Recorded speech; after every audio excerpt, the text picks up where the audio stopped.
आज की ये वीडियो यूपीटीटी 2026 के महत्वपूर्ण अपडेट को लेकर है। ऐसे सभी उम्मीदवार जो यूपीटीटी 2026 में शामिल हो रहे हैं उन सभी के लिए ये काम की जानकारी है, क्योंकि इस बार परीक्षा में पहली बार नॉर्मलाइजेशन लागू किया जा रहा है। इससे आपके स्कोर पर बड़ा असर पड़ सकता है। आइए समझते हैं आखिर यूपीटीटी में नॉर्मलाइजेशन की ज़रूरत क्यों पड़ी, क्यों पहली बार ये प्रक्रिया लागू की गई है। दरअसल सुप्रीम कोर्ट के एक आदेश के बाद इस बार अपीयरिंग उम्मीदवारों के साथ साथ पहले से कार्यरत कुछ नॉन टीईटी शिक्षकों को भी यूपीटीटी परीक्षा में शामिल होने की अनुमति दी है। इसके बाद यूपीटीटी 2026 में अभ्यर्थियों की संख्या काफ़ी अधिक बढ़ गई। उम्मीदवार ज़्यादा होने की वजह से आयोग को परीक्षा एक दिन के बजाय 3 दिन यानी 2, 3 और 4 जुलाई को 3 शिफ्ट में आयोजित करानी पड़ रही है। अब परीक्षा कई शिफ्ट में होती है तो हर शिफ्ट में पेपर बिल्कुल एक जैसा होना संभव नहीं होता, और तीनों या चारों जो भी शिफ्ट हुए हैं उन सभी में पेपर बदला हुआ होता है और कठिनाई स्तर भी अलग हो सकता है। किसी शिफ्ट का पेपर आसान तो किसी का कठिन होना स्वाभाविक है। इसी अंतर को बराबर करने के लिए यूपीटीटी में पहली बार नॉर्मलाइजेशन की प्रक्रिया लागू की गई है। देखिए, इसे बिल्कुल आसान भाषा में समझ लेते हैं। मान लीजिए आपकी शिफ्ट का पेपर थोड़ा आसान आया और दूसरी शिफ्ट का पेपर कठिन था।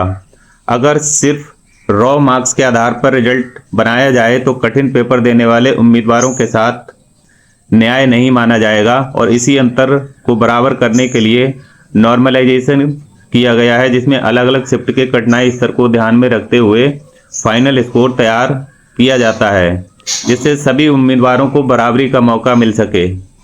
अब सबसे बड़ा सवाल, क्या नॉर्मलाइजेशन के नंबर कम भी हो सकते हैं?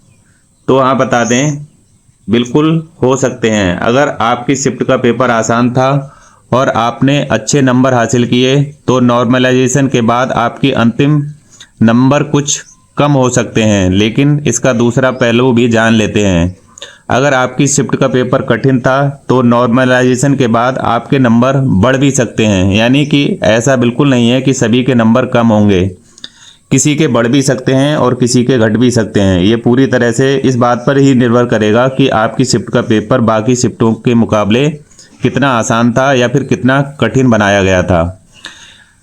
एक और ज़रूरी बात, इस बार यूपीटीटी का आयोजन UP education service selection commission द्वारा किया जा रहा है, और आयोग ने अपने नोटिफिकेशन में भी साफ बताया है कि कई शिफ्ट में परीक्षा होने की वजह से नॉर्मलाइजेशन लागू किया जाएगा। इसलिए परीक्षा के बाद आपको लगे कि आपका पेपर आसान था या कठिन था तो सिर्फ उसी आधार पर अपने नंबरों का अनुमान लगाना सही नहीं होगा। अंतिम स्कोर नॉर्मलाइजेशन के बाद ही तय होगा। अगर आप यूपीटीटी 2026 देने जा रहे हैं तो इस बदलाव को अच्छे से समझ लीजिए और अपनी तैयारी पर पूरा ध्यान दीजिए। आपका लक्ष्य ज़्यादा से ज़्यादा सही प्रश्न करना होना चाहिए। बाकी नॉर्मलाइजेशन का काम आयोग द्वारा किया जाएगा।